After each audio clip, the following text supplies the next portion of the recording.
ইতিমধ্যে গ্রহণ করেছে বলে আজকে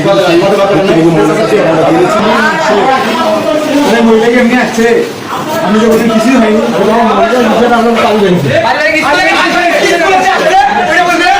মহিলার সাথে আপনি এখন তাই আসছে সেটাকে আমি রোধ করতে পারবো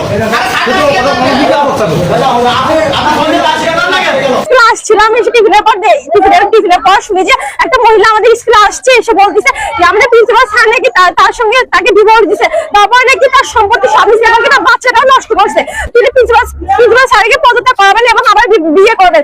তো আমরা সবাই চাচ্ছি যেন প্রিন্সিপাল স্যার পদত্যাগ করেন এবং আবার আন্টিটাকে বিয়ে করেন, কারণ আন্টিটার সঙ্গে নাকি তিনি অনেক নির্যাতন করছেন এবং আন্টিটাকে অনেক কষ্ট দিয়েছেন। এর জন্য আমি চাচ্ছি যে প্রিন্সিপাল স্যার যেন পদত্যাগ করেন। সদ্য সাবেক শিক্ষার্থী বাপ্পি আর শহীদ আমার কাছে গেছে যে ভাই এরকম বিদ্যালয়ে তো প্রধান শিক্ষকের একজন এক্স ওয়াইফ আসছে, ওনাকে বিয়ের দাবিতে বা হচ্ছে ওনার কাছে কিছু অর্থ আত্মসাতের দাবিতে আসছে। আমি সেজন্য আসলাম, আসার পরে দেখলাম যে হচ্ছে ওনারা আমাদের যারা বর্তমান শিক্ষার্থী আছে সাবেক শিক্ষার্থী সবাই অনেক বিক্ষুব্ধ হয়েছিল। আমি আসার পরে আমি সবাইকে ঠান্ডা করে আমি ওনার সাথে কথা বলছি। ওদের দাবি ছিল যে হচ্ছে প্রধান শিক্ষক পদত্যাগ করবে। আমি ওনার সাথে সেই বিষয়ে কথা বলছি। উনি পদত্যাগ করতে রাজি হওয়ার পরে উনি হচ্ছে নিজে স্বইচ্ছায়, এই যে আপনারা যারা মিডিয়া আছেন সবাই একটু এটা ক্ষেত্র করে নেন, উনি স্বইচ্ছায় এই পদত্যাগপত্র লিখেছেন। তার পরবর্তীতে গাইবান্ধা সদর থানার ওসি এবং আরো কয়েকজন পুলিশ কর্মকর্তা আসার পরে ওনাদের হেফাজতে নিয়ে গেছে। এখন আরো কয়েকবার বিগত কয়েকদিনেও কিন্তু এরকম উনি অনেক ঘটনা অনেক সিনকেট করেছিল, অনেকগুলো আন্দোলন হয়েছে। প্রত্যেকবারই প্রশাসন এসে ওনাকে হেফাজত করে নিয়ে যায়। হেফাজত করে নিয়ে যাওয়ার পর আবার 5-7 দিন পরবর্তীতে আবার ওই চেয়ারে আসে প্রধান শিক্ষক বসে।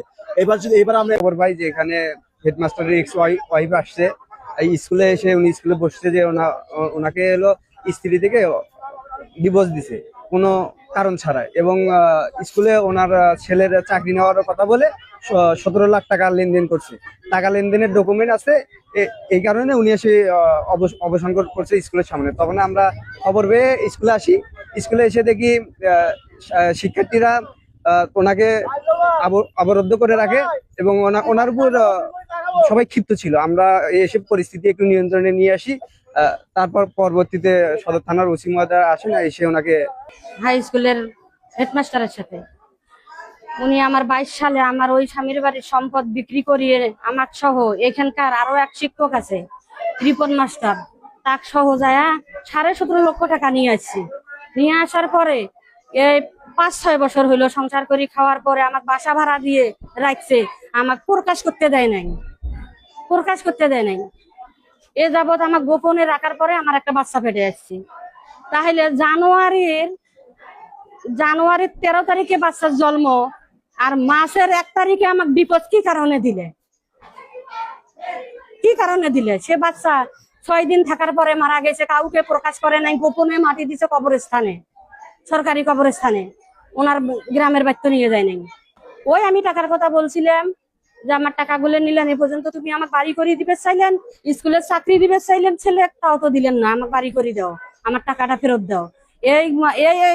এতটুকু কথার জন্য ও যায় আমাকে ডিভোর্স দিছে। আজকে আমি চাই আপনাদের কাছে আমার একটাই কথা, আবার ও আমাকে যদি টাকা 17.5 লক্ষ টাকা আমাকে বুঝায় আমি আপন নিশ্চয়ই চলে যাবো। আর যদি না বুঝায় নতুন করে কাজী নিয়ে আসে আবার রেজিস্ট্রি করেন। যে বিষয়টা ঘটেছে আমরা তার জন্য আইনগত ব্যবস্থা নিচ্ছি। এরপরে আপনাদের যে দাবি, সে দাবিটা যেহেতু আমাদের এখতিয়ারের মধ্যে নেই, এর জন্য কর্তৃপক্ষ আছেন, কর্তৃপক্ষের কাছে আপনাদের লিখিত যে আবেদনগুলো আছে আমরা পৌঁছানোর ব্যবস্থা করবো। আপনারা আরো ডিটেলস লিখেন, আমি জানাচ্ছি আপাতত গিয়ে যে এই সমস্যা হয়েছে। এরপরে আপনাদের পুরো বিষয়টা লিখিত আকারে ভালোভাবে গুছিয়ে লিখেন। আমরা কর্তৃপক্ষের সাথে আপনাদের সামনাসামনি বসে আপনাদের বিষয়গুলো বলবেন, সেই ব্যবস্থা আমি করে দিচ্ছি। ঠিক আছে? আপাতত আইনগত যে বিশৃঙ্খলা হয়েছে আমরা সেই বিষয়টা আইনগতভাবে যেটা সমাধান হয় আমরা সেটা সর্বোচ্চ চেষ্টা করছি। আমাদেরকে সহযোগিতা করার জন্য আপনাদের